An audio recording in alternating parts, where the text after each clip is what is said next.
여러분, 오늘 태세전환이라는 제목으로 같이 말씀을 나누겠습니다. 여러분, 태세전환이라는 표현을 한 번쯤 들어보셨죠? 이 용어가 신조어로 쓰여진 지는 그렇게 꽤 오래되었습니다. 우리에게 이 용어가 되었을 때는 흔히 우디르급 태세전환 또는 탈룰라급 태세전환, 이런 표현으로 우리 많이 알고 있는데, 이 표현이 처음 유래된 것은요, 영화 쿨러닝이라는 곳에서부터 시작이 되었습니다. 여러분이 한 번쯤 봤던 사진인데, 우리 사진을 한번 보여주시겠어요? 아마 이 영화를 아는 사람보다 이 이미지 또는 짧은 영상을 보신 분들이 더 많이 계실 겁니다. 이 영화는 봅슬레이 대표팀에 대한 이야기예요. 자메이카의 선수들 봅슬레이 대표팀이 썰매의 이름을 짓는 이제 과정을 거치는 중에, 여기 그 가운데에 앉아 있는 이분이 하나의 제안을 합니다. 이 썰매 이름을 탈룰라로 하면 어때? 그랬더니 그 나머지 친구들이 막 비웃는 거예요. 야, 그거 무슨 이름이냐? 어디서 딴 이름이냐? 막 매춘부 이름 같다. 그러니까 이 제안을 했던 형제가 우리 엄마 이름이야. 그럴 때 나머지 친구들이 너무 당황스러워서 황급히 어떻게 이렇게 예쁜 이름을 지었냐? 이거 한 번도 본 적이 없는 이름이다라고 그렇게 태세를 전환했다라는 이야기입니다. 그래서 탈룰라급 태세전환이라는 이 식의 표현이 생기게 된 거거든요. 이 말은 상황을 재치 있게 넘어가려는 유머러스한 어떤 이 표현인과 동시에 의도치 않게 쌓여진 그 상황을 모면하고자 자신의 태도를 급격히 바꾸는 표현으로 사용되면서 우리 많은 젊은이들 사이에서 이 단어가 완전히 정착된 것을 볼 수 있습니다. 그런데 오늘 우리가 읽은 본문에 보면요, 이렇게 급격하게 태세 전환을 한 사람이 나타났는데, 그 사람이 바로 오늘 바울이라는 사람입니다.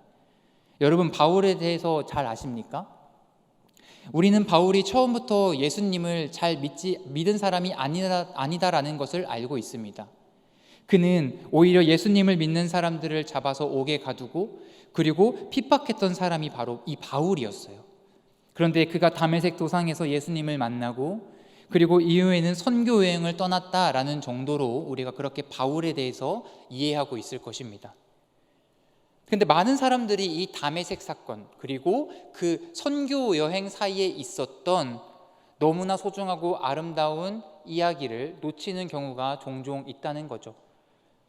오늘 우리가 이 부분을 조금 더 깊게 살펴보고 다뤄보면서 바울이 어쩌다가 급격한 이 태세 전환을 갖게 되었는지, 또 우리가 이제 다음 주부터 전도의 달을 맞이합니다. 그 전도의 달을 맞이하는 우리에게 어떤 마음과 태도로 이 기간을 보내면 좋을지 함께 고민하고 결단하는 시간이 되기를 바랍니다. 오늘 본문의 배경은요, 바울이 예수님을 믿는 사람들을 잡으려고 다메섹으로 가고 있는 중에 일어난 일입니다. 그런데 그 길을 가는 중에 바울은 햇빛보다도 더 밝은 빛을 만나게 된 거예요. 그 빛 속에 살아계신 하나님을 만난 거거든요. 이 만남은 바울이 지금까지 인생을 살면서 그 인생 전체를 송두리째 바꿀 만큼 엄청난 큰 사건이었습니다. 근데 이 사건 이후에 어떤 문제가 생겼냐면요, 지금 태양보다 더 밝은 빛을 보지 않았습니까? 눈이 괜찮았을까요? 눈이 멀어버렸어요. 우리도 태양을 오래 보고 있으면 실명의 위기가 있으니 오래 쳐다보지 말라고 얘기하지 않습니까? 근데 바울은 그 태양보다 밝은 빛을 봤어요. 그 순간에 눈이 멀어버린 거죠. 바울은 혼자서 아무것도 할 수 없었습니다. 그래도 다행인 것은 그와 함께 동행하고 있었던 일행이 있었기 때문에 그들의 도움으로 간신히 다메섹으로 갈 수 있었습니다. 근데 바울은 그 다메섹에 가는 동안 보지 못한 것은 물론이고 먹지도 마시지도 못했다, 그렇게 기록하고 있어요. 며칠 동안 그렇게 생활했냐면 3일 동안 그렇게 했다고 합니다. 그 사이에 부활하신 예수님은 다메섹에 있는 그 아나니아라고 하는 제자에게 나타나셨습니다. 그리고 그에게 말씀하시는 거죠. 바울을 만나러 가서 네가 그에게 안수를 하고 눈을 뜨게 해줘라. 아나니아는 그 말을 듣고요, 잠깐 걱정을 한 것 같습니다. 왜냐하면 아나니아도 지금 이 바울의 명성이 자자하다라는 것을 소문으로 들었기 때문이에요. 얼마나 많은 예수 믿는 사람들을 핍박하고 또 많은 사람들을 잡아 가두었는지 그 소문을 들어 알고 있었기 때문에 걱정을 했던 거죠. 그런데 주님의 말씀에 아나니아는 순종을 합니다. 아나니아가 만난 바울의 상태는 말이 아니었어요. 눈만 보이지 않았지만 어째서인지 그는 먹지도 마시지도 않고 3일 동안 기도하면서 그렇게 그런 상태로 지내고 있었습니다. 아나니아는 주님의 말씀대로 바울에게 안수를 하자 놀랍게도 그의 눈이 멀었던 그의 눈이 떠지게 되는 은혜를 경험했어요. 사도행전 9장 17절에서 18절의 말씀입니다. 우리 같이 한번 읽어볼까요? 시작. 아나니아가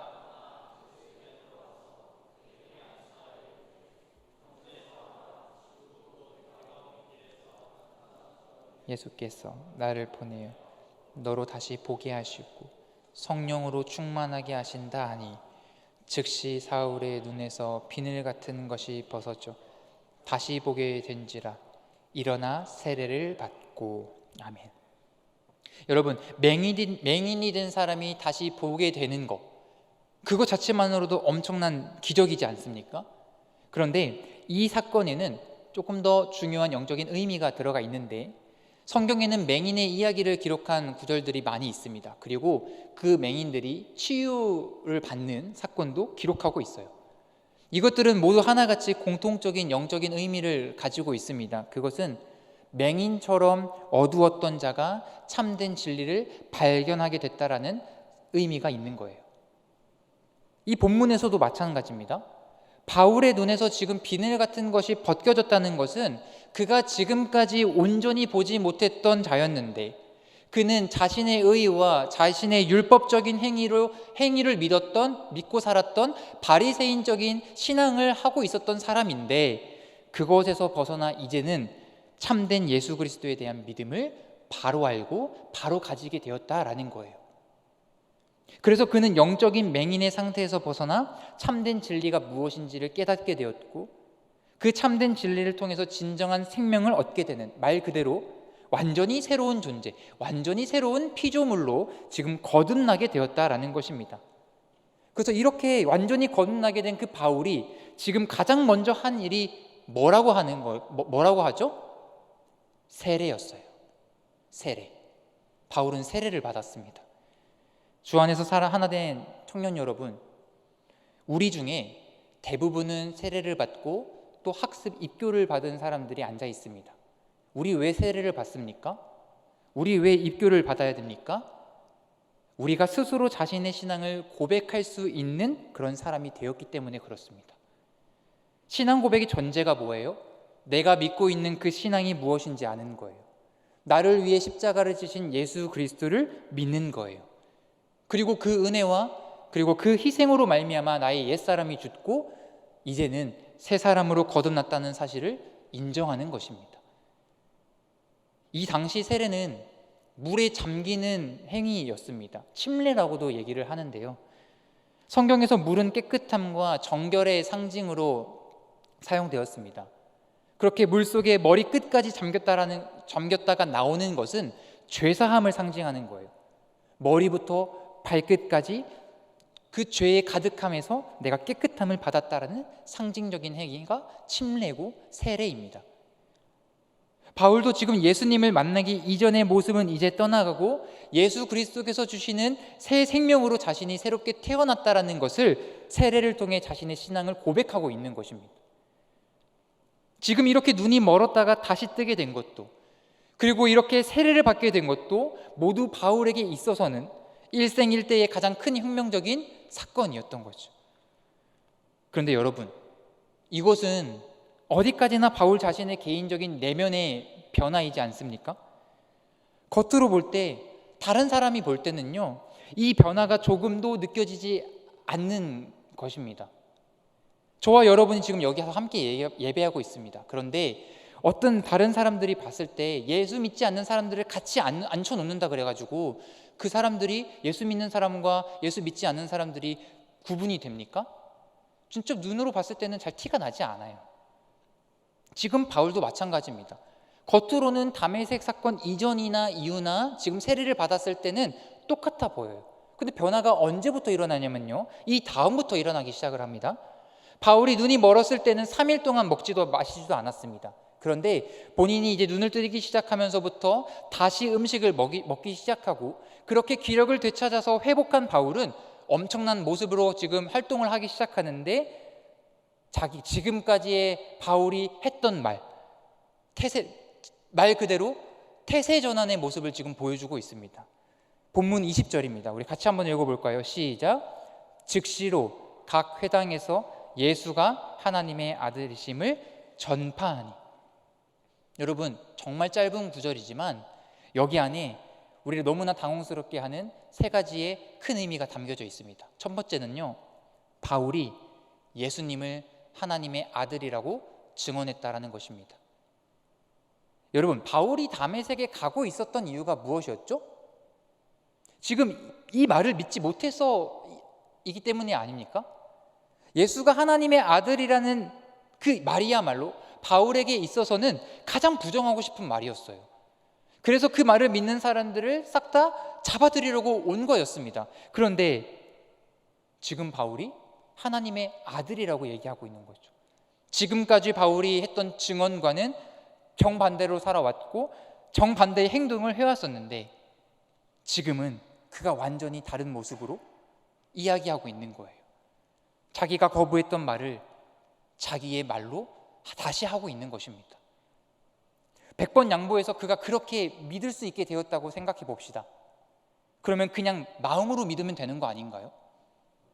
굳이 그것을 어떻게 표현할 것도 없고 굳이 다른 사람들에게 뭐하러 얘기를 합니까?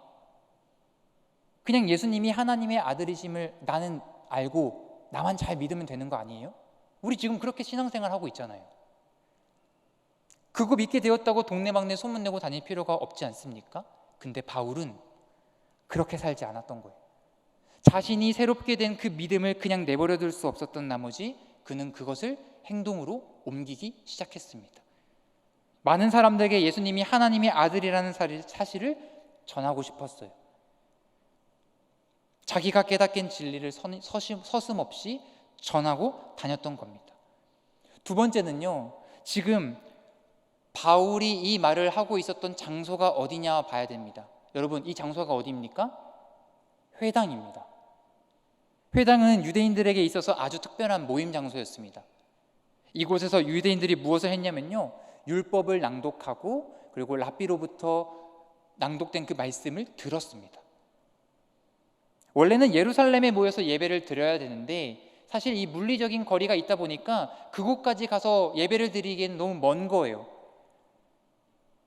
그래서 이 당시에 유대인들이 진짜 어느 곳에서나 세계 각지에 퍼져 있었기 때문에 각지에서 유대인 남성이 한 10명만 모였어도 회당을 지을 만큼 유대인들에게 있어서는 이 회당의 문화가 굉장히 중요했습니다. 그래서 회당에서 하는 일들이 율법을 낭독하고 랍비로부터 가르침을 듣는 것이었어요. 그런데 그 사람들의 가르침의 내용에는 예수가 하나님의 아들이 아니다라는 결론을 지었어요. 그러니까 뭐예요?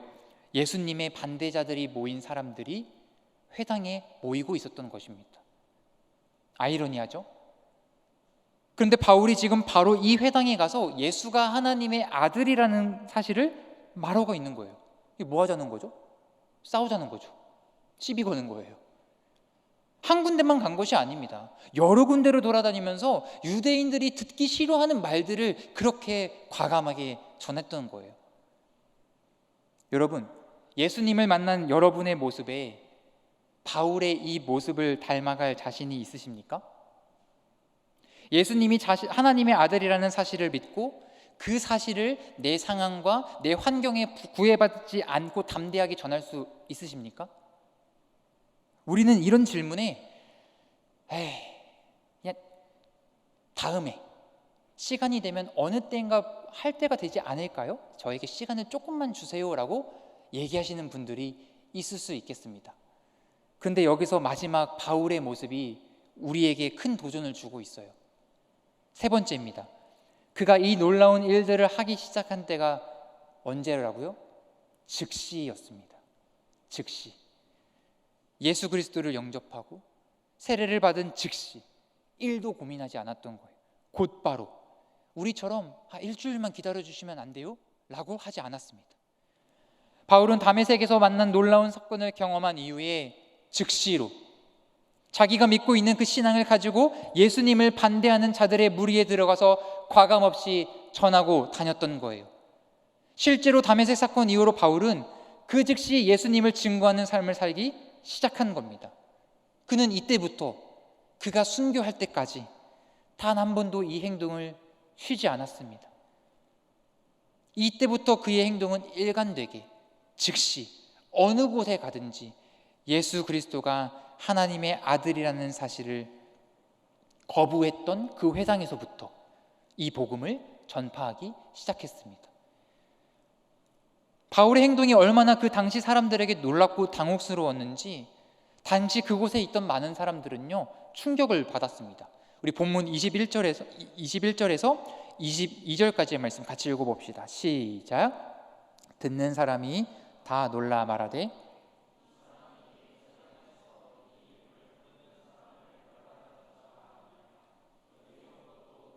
결박하여 대제사장들에게 끌어가고자 함이 아니냐 하더라. 사울은 힘을 얻어 예수를 그리스도라 증언하여 다메섹에 사는 유대인들을 당혹하게 하니라. 아멘. 제가 서두에서도 언급한 이 탈룰라급 태세전환이라는 것도 정말 빠른 행동이기는 합니다만, 그런데 그것은 단순히 특수한 상황을 모면하기 위해서 한 것뿐이잖아요. 근데 지금 바울의 태세전환은 한순간에 이 장면을 모면하기 위한 정도가 아니라 자기 인생에서 일생일대의 가장 중요한 선택을 한 겁니다. 인생에서 가장 중요한 결정을 확실하게 행동으로 옮기고 있는 거예요. 여러분, 이 모습이 바울이 지금까지, 그러니까 2000년의 기독교 역사상 전무후무한 위대한 사도로 기억할 수 있는 이유가 바로 여기에 있다고 생각을 합니다. 우리는 흔히 일상생활에서 결정장애 또는 선택장애라는 말을 자주 사용하고는 합니다. 사실 이 장애라는 말을 함부로 붙이면 안 되는 것인데, 이 표현은 선택을 잘 못할 때 우리가 에둘러서 표현하는 말이기도 하죠. 오늘 점심에는 무엇을 먹을까? 한참 고민하고 여러 가지 따져봅니다. 오늘은 어떤 옷을 입을까? 한참을 고민하다가 이 자리에 오신 청년들 계신 줄을 압니다. 이럴 때 우리는 나는 선택을 잘 못하는 사람이야 라고 생각을 하죠. 그런데 반대로 이런 선택을 빠르게 잘하는 사람이 있습니다. 일 처리가 빠르고 정말 생각하는 그 생각회로가 너무 잘 돌아가기 때문에 어떤 고민거리나 문제거리가 생겼을 때 논리정연하게 정확하고 신속하게 진행하는 사람들이 있습니다. 그러면 이런 사람들은 지금 우리가 보고 있는 바울과 같은 사람이라고 얘기할 수 있을까요? 선택하는데 시간이 오래 걸리는 사람은 바울처럼 살 수 없는 걸까요? 전혀 그렇지 않죠. 일상생활에서 선택을 잘 못하면 어떻습니까? 점심 메뉴 못 고르면 어떻습니까? 다른 사람 먹는 거 따라가면 되는 거잖아요. 무슨 옷을 입을지 뭐하러 고민해요? 입을 옷이 없다고 얘기들 많이 하죠. 근데 옷장 열어보면 막 옷이 엄청 쌓여 있고, 그냥 눈 감고 그냥 아무거나 하나 입어도 여러분 다 이쁘고 여러분 다 잘생겼습니다. 저도 생각을 참 복잡하게 하고 하는 거 싫어하고 단순하게 생각하는 좋아하는데, 그래서 저는 주일이 좋습니다. 왜냐하면 주일에 오면 점심 메뉴 정해져 있잖아요. 복장 정해져 있잖아요. 저 스트레스 받을 일이 없어요. 여러분, 각자의 개성과 각자의 스타일대로 오래 걸리면 오래 걸리는 대로 천천히 고민하시면서 사는 거 선택해도 아무 문제가 없습니다.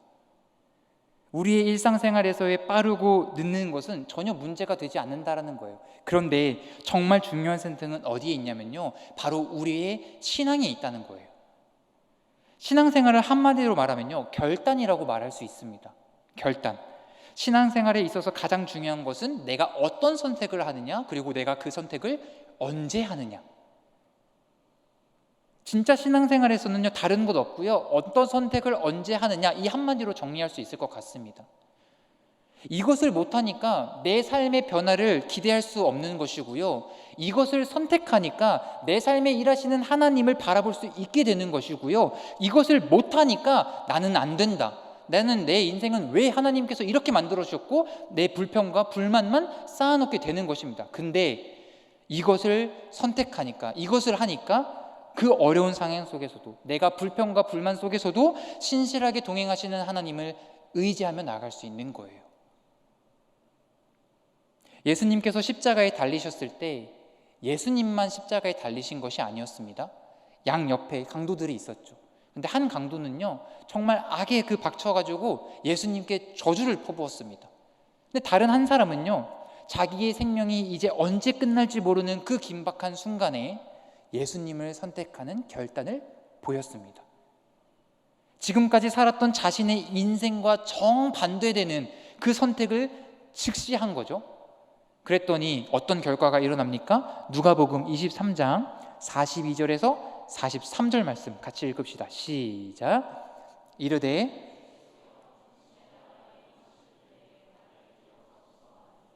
예수께서 이르시되 내가 진실로 내게 이르노니 오늘 내가 나와 함께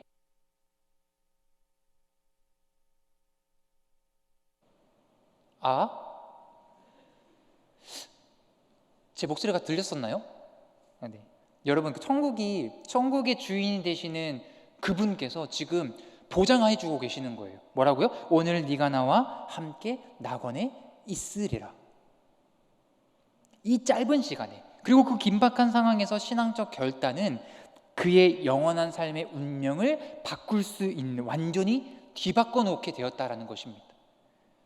이러한 결단의 모습은 우리 구약 성경에서도 나타납니다. 우리가 지지난 시간에 나눴던 여리고성에 대한 이야기인데, 하나님께서 사랑하시던 그 이스라엘 백성에게 가나안 땅을 기업으로 주셨습니다. 하나님께서. 그래서 이스라엘 백성은 정탐꾼 2명을 그 땅에 보내주시죠. 근데 문제가 생겨요. 이 정탐꾼 2명이 여리고성에 발각될 위기에 처해 있었던 것입니다. 근데 그 성에 살고 있었던 기생 라합의 도움으로 자신의 집에 숨겨줌으로써 그 두 정탐꾼은 위기를 모면했습니다. 뿐만 아니라 그 기생 라합이 이 정탐꾼 2사람을 다시 탈출할 수 있을 때까지 정말 열심히 도와주었어요. 근데 왜 라합은 지금 이런 선택을 하게 된 거죠? 라합은 소문을 들었기 때문이에요. 이스라엘과 함께 하시는 그 하나님께서 전능하신 분이라는 사실을 들었고, 어느 민족도 그 앞에서 감히 대적할 수 없으며 하나님께서 그분이야말로 유일한 구원자가 되신다는 사실을 들었기 때문에, 그래서 그녀는 그 자리에서 하나님의 편이 되겠다라고 그렇게 결단한 것입니다. 그녀의 선택은 결국 그녀뿐만 아니라 그녀의 가족도 함께 구원받게 되었어요. 그리고 훗날 예수 그리스도의 그 족보에 이름이 오르기까지 하는 놀라운 영광과 또 결과를 가져오게 되었습니다. 십자가에 달린 강도, 그리고 여리고성의 기생 라합, 이들은 모두 인생에서 가장 중요한 선택과 결단을 내렸는데요, 중요한 것은 그 결단의 신속함입니다. 만약 강도가 조금만 더 지체했더라면요, 그가 그 말을 고백하기 이전에 숨이 멎었을지도 모릅니다. 기생 라합이 조금만 기다려봐, 나도 내 목숨 지금 달린 일이니까 조금만 기다려봐, 나중에 얘기해 줄게 라고 했다라면은 이 2사람은 성경에 기록되지 않았을 거예요. 2사람은 모두 조금의 머뭇거림도 없이 신앙적인 선택과 결단을 즉시 행했습니다. 성경에는 반대로 즉시 행동하지 못한 사람들에 대해서 이야기합니다. 이스라엘이 이제 아합이라는 악한 왕의 통치를 받던 때에 그 당시에 모든 이스라엘 백성은 아합과 바알과 아세라라는 우상을 섬겼습니다. 근데 유일하게 하나님을 섬기던 사람이 바로 선지자 엘리야였어요. 엘리야는 갈멜산에서 그 바알과 아세라 선지자들과 대결을 펼쳤는데 850대 1이었습니다. 많은 사람들이 야 재밌겠다 하고 그 산에 올라와서 구경을 했어요. 거기도 많은 이스라엘 백성들이 참여를 했거든요.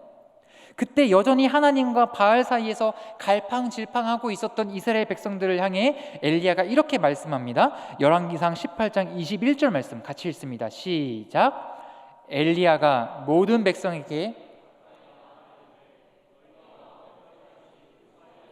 머뭇머뭇 하려느냐, 여호와가 만일 하나님이면 그를 따르고 바알이 만일 하나님이면 그를 따를지니라 하니 백성이 말 한마디도 대답하지 아니하는지라. 아멘. 너희가 어느 때까지 둘 사이에서 머뭇머뭇 하려느냐. 사랑하는 청년 여러분, 하나님께서 지금 이 순간에도 저와 여러분에게 동일하게 말씀하시는 것 같습니다. 너희가 어느 때까지 둘 사이에서 머뭇머뭇 하려느냐.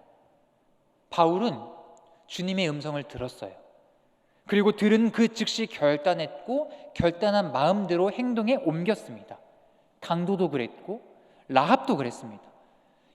예수님의 12 제자들도 하나도 빠짐없이 예수님의 그 부르심에 즉시 자신의 모든 것을 버리고 예수님을 따랐습니다. 물론 그 모든 성경 인물의 상황과 우리 지금의 일상생활과는 다르겠죠. 오히려 우리의 일상이 평온하거나 평범하지는 않습니까?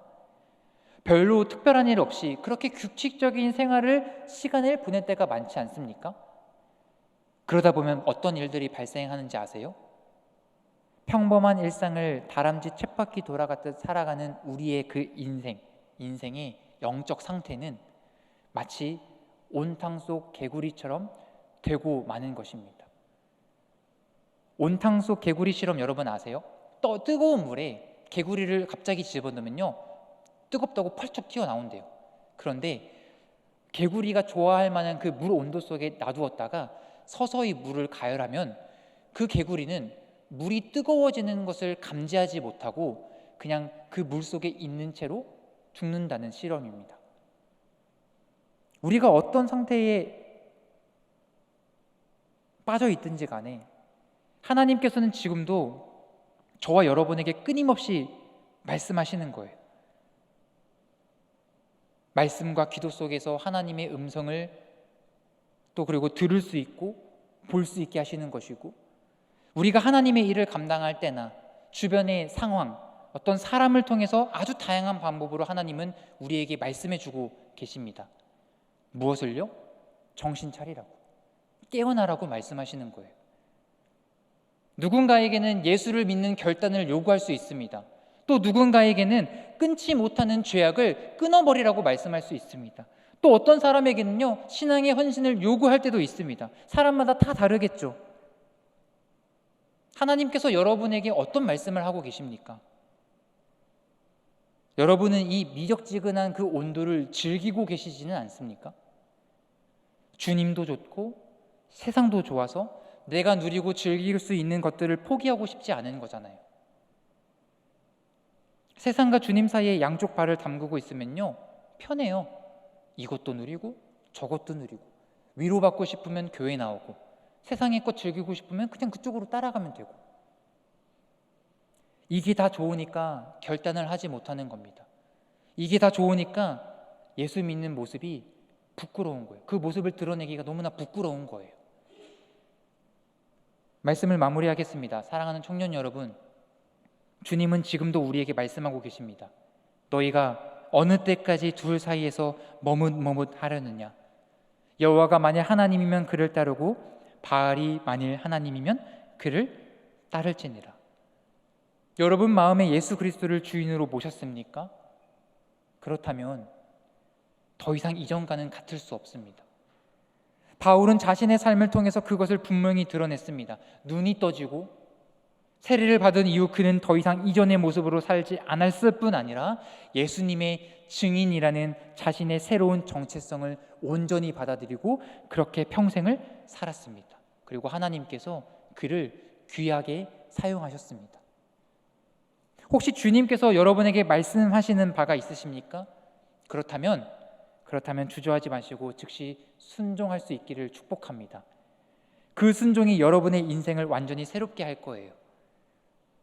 우리는 언제까지 머뭇거리는 인생을 살 수 없습니다. 그 기회는 영원히 우리에게 주어지지 않기 때문이에요. 내일, 우리가 지금 이 예배를 마치고 이 문 밖으로 나가는 그 순간에도 우리의 인생은 알 수 없습니다. 지금 이 시간, 이 순간순간마다 여전히 우리에게 생명을 주시고 여전히 말씀해 주시고 여전히 우리에게 기회를 주실 때 더 이상 머뭇거리지 말고 즉시 결단하고 행동함으로 말미암아 새롭게 누리는 은혜를 경험하고 더 주님을 붙잡을 수 있는 저와 여러분이 되길 주님의 이름으로 축복합니다. 아멘.